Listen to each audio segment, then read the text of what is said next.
Now we will start our second video, and in this video we will talk about the major crops of India.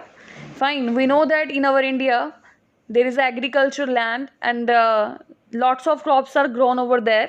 Firstly, we will talk about rice. Okay, so students, rice, we know that it is the staple food crop of majority of the people in India. Our country is the second largest producer of rice in the world after China, and it is a kharif crop. We know that, which requires high temperature, high humidity, with annual rainfall above 100 centimeters. Fine. In the areas of less rainfall, it grows with the help of irrigation, and rice is grown in the plants of the north and the northeastern India also. Fine. So students, you can have a question on this topic also, that what are the geographical conditions are required for the crop of rice. Fine. So you have to answer in this way, that it requires high temperature, it requires high humidity, and annual rainfall above 100 centimeter. You have to make a 3 to 4 points about all these geographical conditions which are required for the cultivation of rice. Fine. The next we are having, that is wheat. Fine. So this is the second most important cereal crop. It is the main food crop also, if we talk about north and northeastern part of the country. Fine. So this rabi crop requires a cool growing season and a bright sunshine and the type of ripening, and it requires 50 to 75 centimeter of annual rainfall also. Clear? So next we are having, that is millets. Millets like jowar, bajra and ragi. These are very important millets grown in India. Though these are known as coarse grains, but they have very high nutrition value. For example, ragi is very rich in iron, calcium, other micronutrients and roughage also. If we talk about jowar, jowar is the third most important food crop with respect to area and production. It is a rain-fed crop, mostly grown in the most moist areas, which hardly needs irrigation. If we talk about major jowar producing states, we must know that is Maharashtra, Karnataka, Andhra Pradesh and Madhya Pradesh. In 2011, as per the 2011 and 12 data we are having. Fine. So I am just telling you one more thing. You can have a 1 mark question in this regard also, that what are the major states, what are the major jowar producing states are there. So you can write the answer: Maharashtra, Karnataka, Andhra Pradesh and Madhya Pradesh. And now we will talk about the next crop, that is maize. Maize is a crop which is used both as fodder and food. Fine. So it is a kharif crop. If we talk about its season, it's a kharif crop which requires temperature between 21 degrees Celsius to 27 degrees Celsius and grow well in old alluvial soil. In some states like Bihar, maize is grown in Rabi season also. Use of modern inputs such as HYV seeds, fertilizers and irrigation have contributed to the increasing production of maize. Major maize producing states, if we talk about, you can have a 1 mark question also here, that what are the major maize producing states. So we can answer in this way, that one is Karnataka, second we are having Uttar Pradesh, third Bihar, fourth Andhra Pradesh, fifth Telangana, sixth is Madhya Pradesh. And the next we will talk about pulses.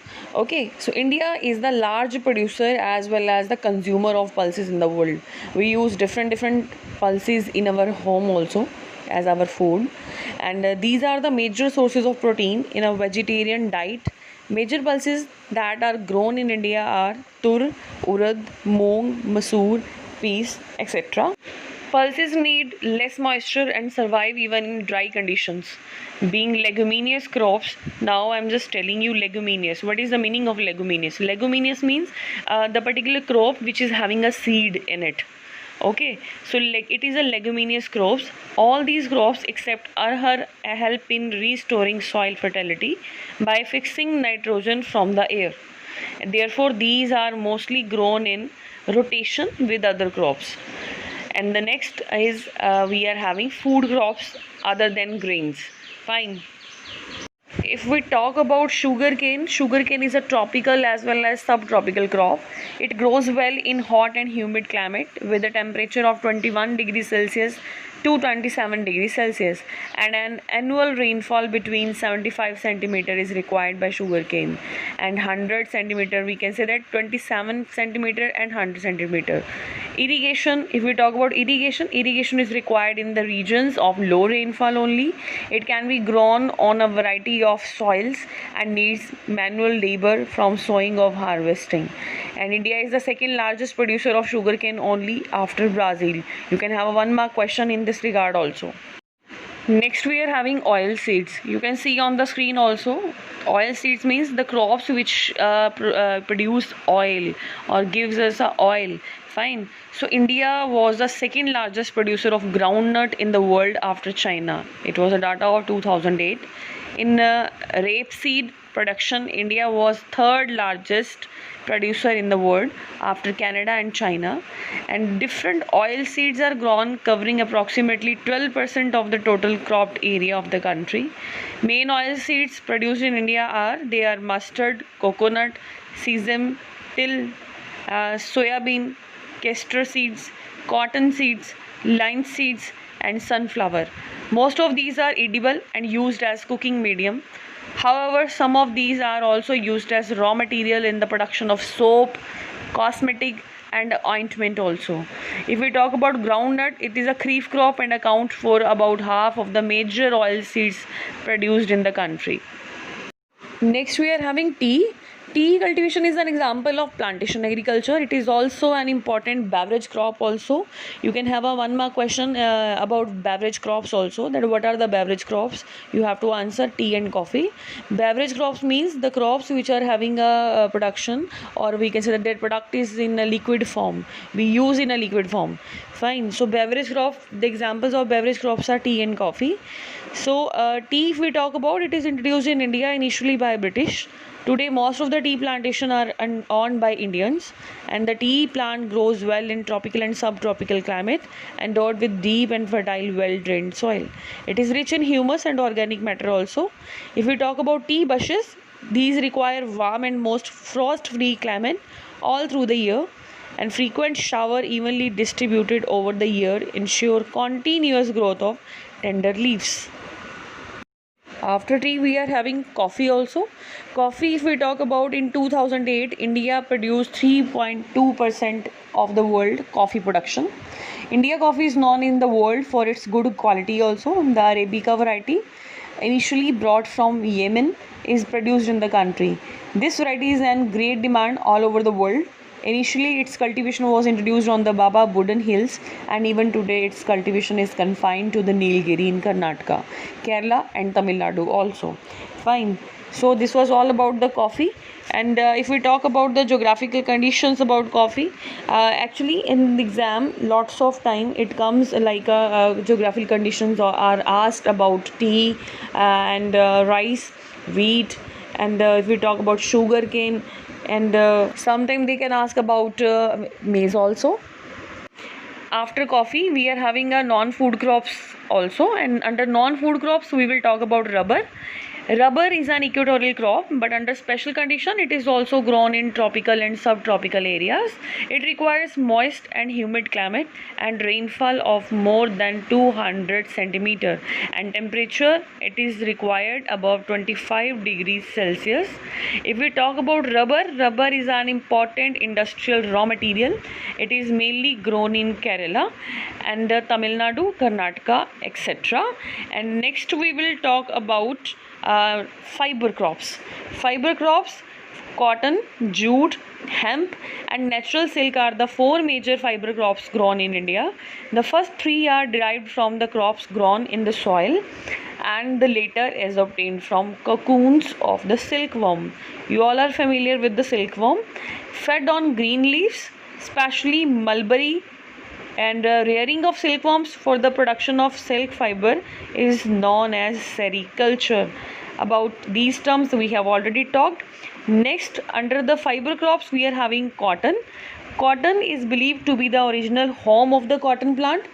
Cotton is one of the main raw material, and for cotton textile industry in 2008, if we talk about, India was second largest producer of cotton after China. Cotton grows well in drier parts of the black cotton soil of the Deccan Plateau. It requires high temperature, light rainfall or irrigation, 210 frost-free days and bright sunshine for its growth are very much required, and it is a kharif crop and requires 6 to 8 months of mature, we can say that, to be mature. Okay, so it was all about cotton. Now we will talk about jute. Jute is also known as a golden fiber. This we have done earlier also in the first video. Jute grows well on well-drained fertile soil in the floodplains where soils are renewed every year. High temperature is required during the time of growth also. If we talk about the particular states of jute, we are having West Bengal, Bihar, Assam, Odisha and Meghalaya. These are the major producing states of jute. It is used in making gunny bags. Now we will talk about what are the uses of jute. So it is used in making of gunny bags, mats, ropes, yarn, carpets and other artifacts also. Due to its high cost, it is we can say losing market to synthetic fibers and packaging material, particularly the nylon. So jute is result as a costly product, so it is losing the market, and side by side its alternatives are coming in the market. They are synthetic fibers, and we are having a different polythenes also.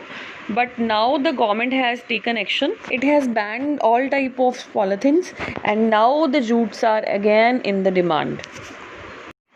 And student, next we are having what type of the government has taken steps to modernize our Indian agriculture, and what type of reforms we can say that has been done in the regard of agriculture by our Indian government. So we are having first point in this regard. The government has established Indian Council of Agriculture Research, which is known as ICAR. You can have a 1 mark question here. What is the meaning of ICAR? So agriculture universities has also been started, animal breeding centers to carry research and development activities in the agriculture. And third, we are having the government is also investing in rural infrastructure to link the rural market with the international market. And the next point, we are having the Kisan Credit Card, which is also known as KCC. It is introduced, and personal and crop insurance schemes etc. have been launched. And the next, we are having a comprehensive land development program has also been launched. Except of these, we can write in this way also. Different high yielding variety seeds are provided to the farmers, and different technologies are going to be set up. So this was all about which are going to provide by the Indian government to our Indian farmers to modernize our Indian agriculture. So this was all about our chapter. You all are required to do the map items also, which are given in your book, and that are supposed to required on your notebook also. And you can do the back exercise. You know that the same pattern we are going to follow in this chapter also. Back exercise has to be written on notebooks, and chapter level resources and worksheet has to be done differently. Thank you so much.